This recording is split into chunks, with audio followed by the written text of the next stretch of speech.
Hello, and welcome to the Cancer Journey podcast. I'm Alicia. And I'm Shariann. So today our topic is expectations on the cancer journey, which is like this big, huge thing, and we'll see where we go. But regardless of if you're on a cancer journey or not, we always have underlying expectations, whether we're aware of them or not. So it's something that really anyone can relate to. But before we get started, let's pesh, and I'll go first today. Yes. Okay. Physically, I am a 4.25. Emotionally, I'm a 4.5. Spirit is a 4.6. And my hope is a 4.6. And my word is trust. Okay. It comes with the question mark. That's feeling specific for me. Okay. So grounding, physically, 4.1. Emotionally, 4.3. Spirit, 4 is magic. Okay. So expectations, what comes up for you when you just initially do that?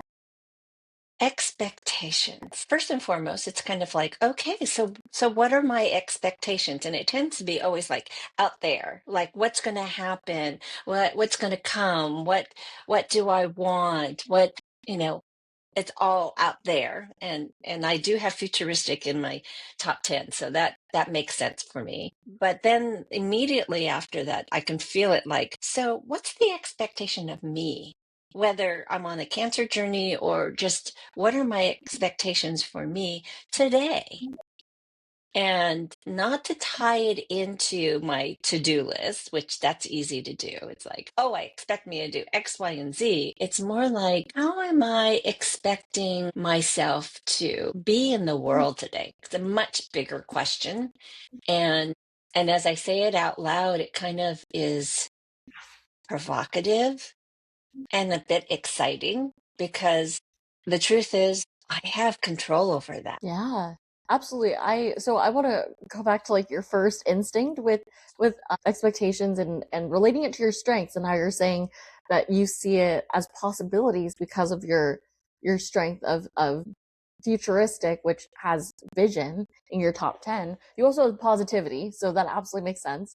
But right when you said that, actually what clicked for me is that when I hear expectations, I immediately think disappointments. And I have deliberative at number 2. And so I very much think of that. I mean, I also remember that being like a mantra in high school when like me and my friends would talk about it, be like, if you have no expectations, you can have no disappointments. And so if you don't expect or have expectations or assumptions about how something is going to turn out, you cannot be disappointed. So it's interesting how that popped up for us. I just wanted to like note that and that your positivity flowed right in, right? Like you notice you're futuristic, but your positivity, it comes so naturally. But that we have power over it. It's funny because expectations is kind of a tricky, like very ethereal concept, because while my brain goes to seeing expectations as almost assumptive and expecting that something can come out of it, seeing them more as possibilities or wants, wishes, dreams is a lot more open and hopeful, obviously.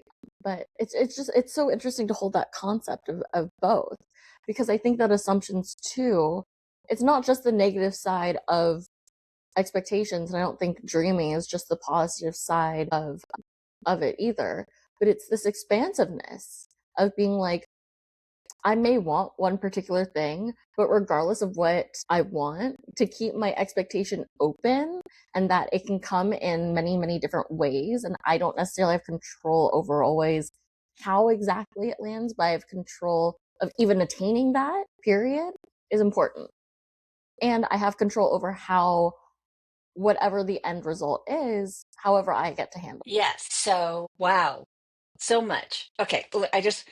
On that first part that you said about expectations and not being disappointed, there was this phrase that Michael Crichton, he's the author of, I can't remember, Jurassic Park, perhaps, who said the key to happiness is lowering your expectations.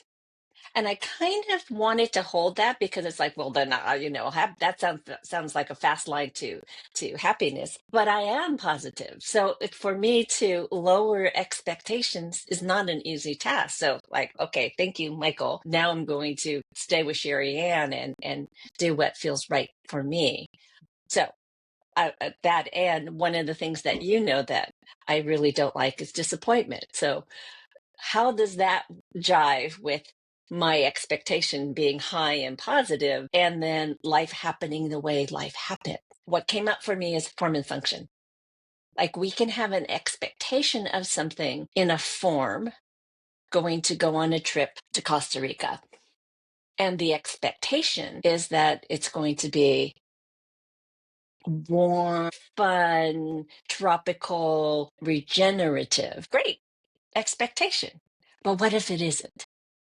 And then how do I deal with that instead of being disappointed, but flowing with what just happens? What is real, what is in the moment, and being with that, because I'm not going to be able to control a lot of what it is. But what I can control is how I choose whatever happens.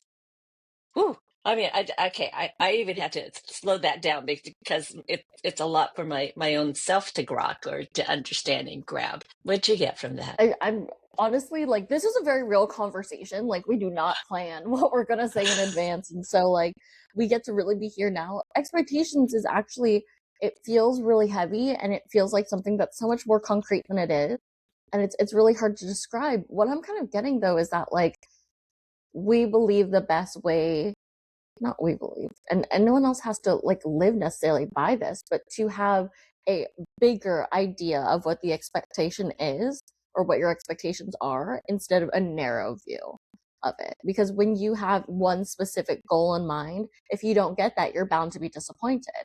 And so I don't think that the message is necessarily that you have to open the frame, but to avoid disappointment, like, yes, we can't put all of our eggs into that one basket, because what if that basket drops and it's not what we expected? What if the journey was rocky and it fell out of the cart? So we don't know exactly what is going to happen, but we will always have expectations. So what I'm hearing is management of expectations. And so how I'm going to relate that to the cancer journey too, I mean, the cancer journey comes with so many expectations, and they're not always positive, right? Like, a lot of time, the expectation is like, this is gonna suck. And there are definitely parts of that do. I mean, first of all, you have cancer, and that sucks. That really sucks. You get to be upset about that. But as we know with anything in life, especially hard things, is that while that part will remain, there's so much more that happens in life. There's so much more joy. There's so many more connections. There's so many more surprises and gifts that come along the way, if only you have the width of your vision to see them and to accept them. And so, even getting locked in on that expectation that cancer is going to be the worst, if you're only expecting that and you're only seeing that, and so you're only seeing all the moments that feed into that one idea, then that's all you're going to see. But if your expectation is, yeah, it's going to suck, and I'm also still going to experience life and I want to experience other parts of life, so that even when there are moments that feed into that narrative of like cancer sucks, there are also moments along the way that, maybe you reconnect with an old friend who's there to support you. Like, that is such a bright spot that pulls you away from that expectation and lifts you. Well, I'm going to say close your eyes and just go, Mhm. expectations, cancer experience. What's the first thing that comes up? Expectation, cancer experience. So it's like the collateral beauty that can come from something that is absolutely devastating and horrible. It's like we're only looking at that thing, but all around it, what you just said, the connection with a friend, the introduction to somebody who ends up being one of your future allies through this whole journey that you would never have known or never expected. It's the stuff that you can't plan or even imagine. Okay, hold on to something else because another thread was preference. But let me finish this one. So I want to say that For me, one of the collateral beauties of my last cancer journey was, or last two, excuse me, is that I I got a new oncologist. And when I went to Stanford, they said, well, the one that you want is not available, so we're giving you this one. And it was a woman originally, and then I got a man. And I was like, I don't want a man. I want the woman. And so my expectation is, and my belief was that, oh, she's going to be gentler. She's going to, just be more warm and fuzzy. And yet she wasn't available. So I got who I got. And that ended up being the most perfect situation because fast forward, oh my God, we're now in so many years, almost like 15 years later, and I can look back and go, if I didn't have this oncologist we got really close to, my husband would not have a best friend because now they're like the best of buddies, and we're now, two couples that go traveling and doing things with, but there would be no situation where I would purposely meet this person. And so that's just one of those collateral beauties that can happen when the expectation is kind of busted and you just get what you get. And I do believe in, divineness and just being open and really noticing, oh, it's going to happen the way that it happens. I get to choose and be with how I want to deal with it. But if I'm just open and receiving, wow, how beautiful can it be? All right. End of that particular string. Here's the other one. When I'm with somebody who's going through a cancer journey, and there are many moments where it's about to go into a scan and about to go into surgery, one of those big moments where you're like, I don't know what's on the other end of this, other side of this. I know we sit there and we go, I don't want, I don't want, I don't want. But what I do with my clients is I say, well, what if you could state your preference? That doesn't mean that it's going to absolutely happen and going to come true the way that you say it. But if you could state a preference, what is the preference that you want? And it is amazing how many people go, what? My preference? That we can say what we want in terms of how we want things to go. And it is such a better place for us to put this mindset and worry and emotions into versus that constant fear is what we carry when we go into these procedures. It's my preference is I want to come out and it was easy and it was clean and they got all the margins there. I'm on the pathway to healing versus, oh my God, it's going to be devastating. It might be devastating, but you get to have both expectations. And that's not balance, but it's just wonderful to have both represented rather than just heavy on one side. Yeah, yeah, absolutely. I think that's also what I was like trying to get out before when I was like assumptions versus dreaming. Like it's a whole lot. I do want to say that I think it's so funny that you chose the word collateral and collateral beauty because when you first say collateral, oh my deliberative mind, not your positivity mind, went straight to collateral damage, right? Like it just that it rolls off the tongue. It's the first thing that Right. comes to mind. And so first I was thinking about how interesting it was that like it just shows how like different our perspectives are, not in a bad way, just because we're different people who have different strengths. And it doesn't mean I'm like a depressed individual by coming to that first, but I just think it's so interesting to note that that's what comes up, especially as like it's not what I thought you meant by the overflow. So interesting. I love the preferences, and I actually think it's so funny because I was just talking to a friend about this yesterday, and I asked them the exact same thing.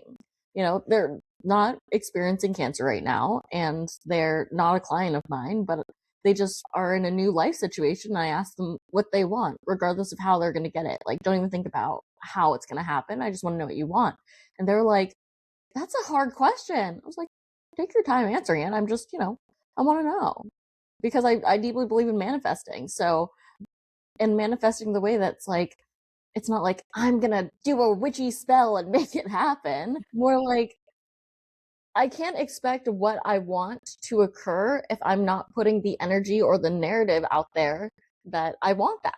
Like, yes, I can think about it and I can pray for it and I can visualize it all I want, but the steps to getting there are the qualities of being there. Like, I need to express and share what I want. Who knows? Something that someone has or something they have to say may help me along that trajectory just because I said it out loud. And because I said it out loud, maybe I really heard myself say it. Maybe someone else heard me say it and they said it back to me and I felt the power of it. Like, and it becomes more motivating. So I'm very much into the saying what you actually want out loud, because it becomes invigorating and it only gets you that much closer to what you do want, the expectation that you want, not the expectation that you're dreading.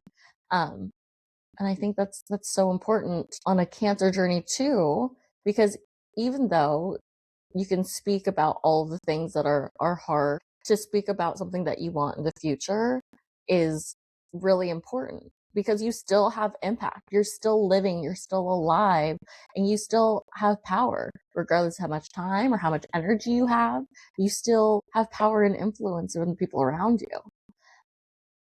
It's like that for me all the time. It's so much is available, and so if I take it in at the same time, it messes me up. Which is, when we bring that to expectation, is we expect for us to know and to be on and to have it all right and together. And hello, we're messy humans. We're just who we are, and we have messy emotions. So we just get to be human. And I Yeah. love that.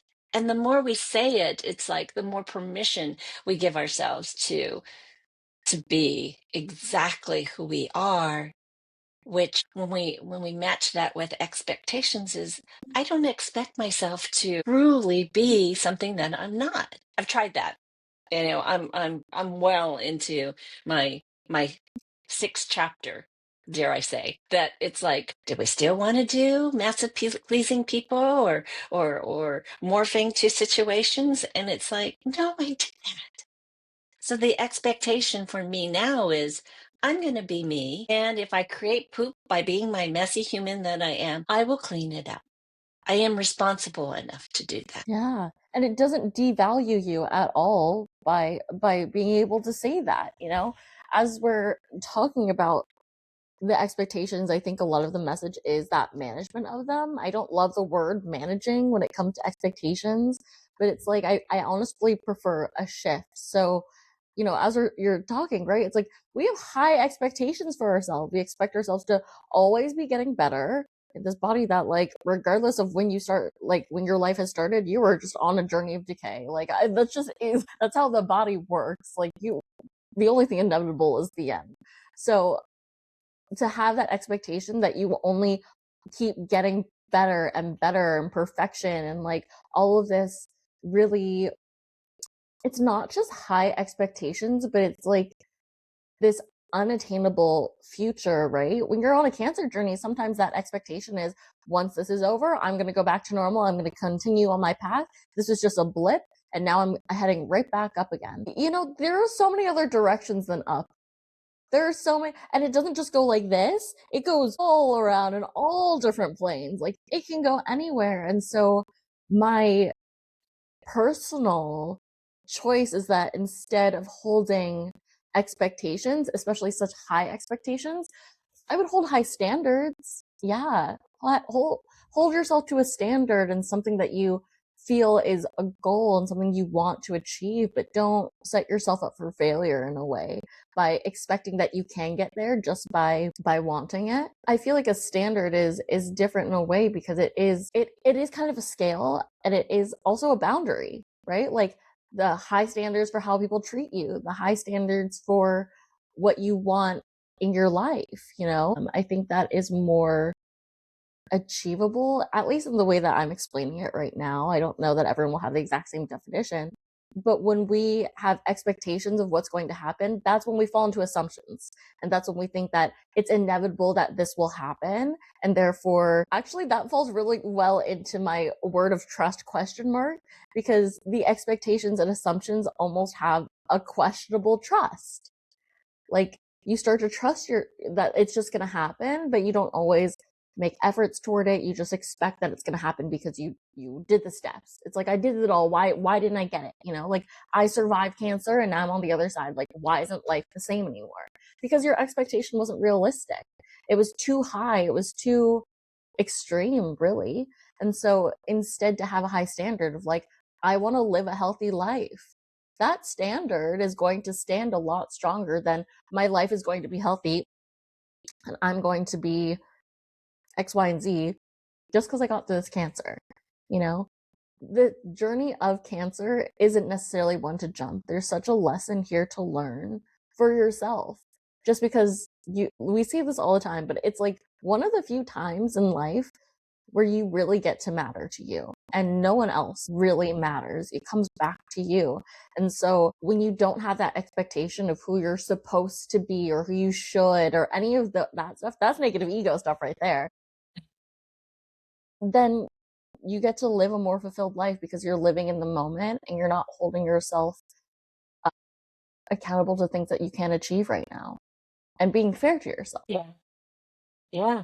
I think the mapping or the connection of expectations and disappointment is so in the forefront when we talk about expectations. And what I loved is your framing of the standards, right? It's like I was once told that my standards were too high based on that individual. And it hurt. It hurt my feelings. It made me really step back and go, are they?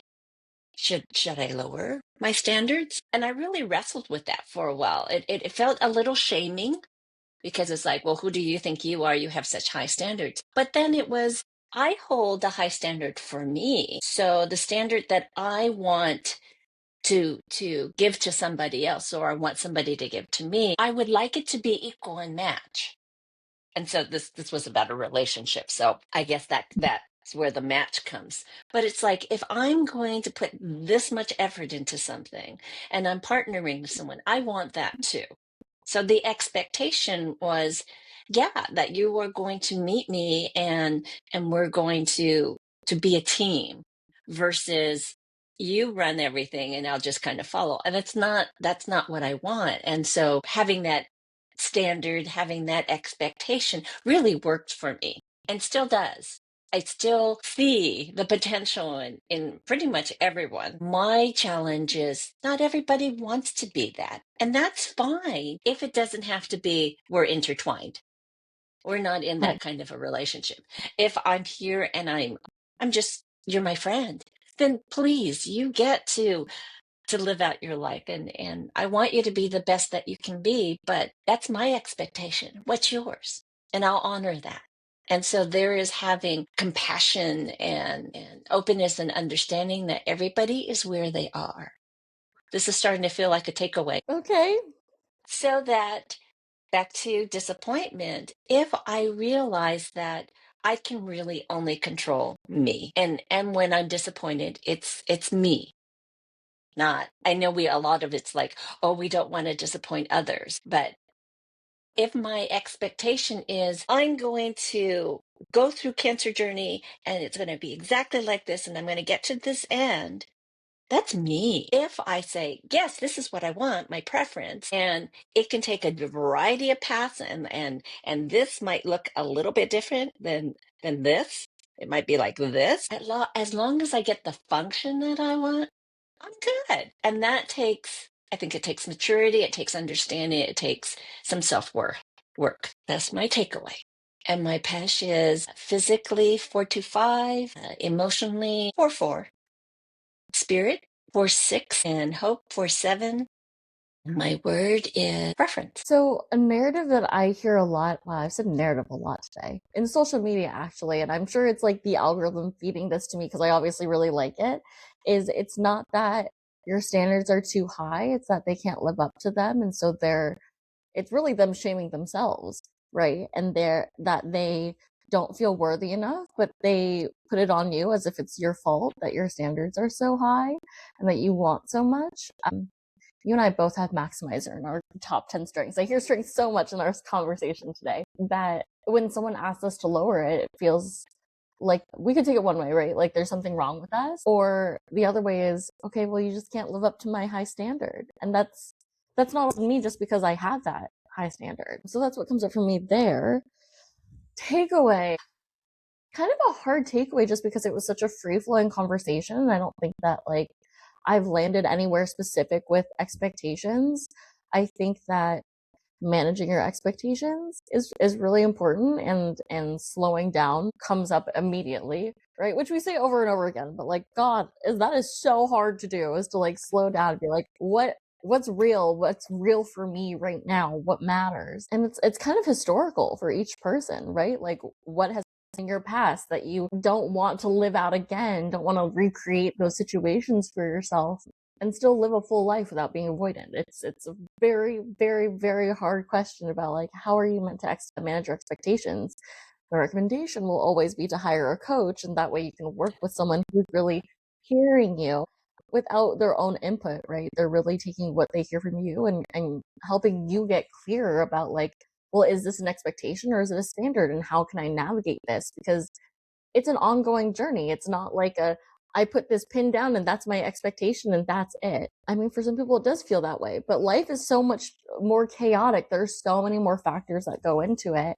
And I think for me, the word expectation itself lives in a space that almost is more assumptive. Like it is part of that camp of like, well, it's going to happen, right? So I can just like almost brush it off. Like I can just expect that it's going to happen. I don't have to like worry too much about it or put too much effort into it. Whereas something that's more like a standard or a goal or a dream, there's more effort in living that, not just living all the way up to that high standard, but just the process of getting there, right? There's something more onerous about the journey instead of just jumping and being like, something will catch me. I expect it to. And then when it doesn't, you're like, the safety net wasn't there. It's like, well, you didn't build yourself a safety net. If you know, manage your expectations a little bit better, that's what's coming up for me. And it doesn't necessarily feel like I exactly have it, because I don't want to tell you guys, anyone who's listening, to go manage your expectations. Like that's really hard to do alone. What I do think I want the message to be is slow down and figure out what matters to you and what you really want. Like what are your standards? What do you really value? And that will lead you to a better path of what you expect than just what you want without any plan. I don't know. It's a hard one for me to land on, so I don't know that I have one specific takeaway. My PESH, though, physically, I'm a 4.25, emotionally a 4.6, spirit is a 4.6, hope is a 4.6, and my word is processing.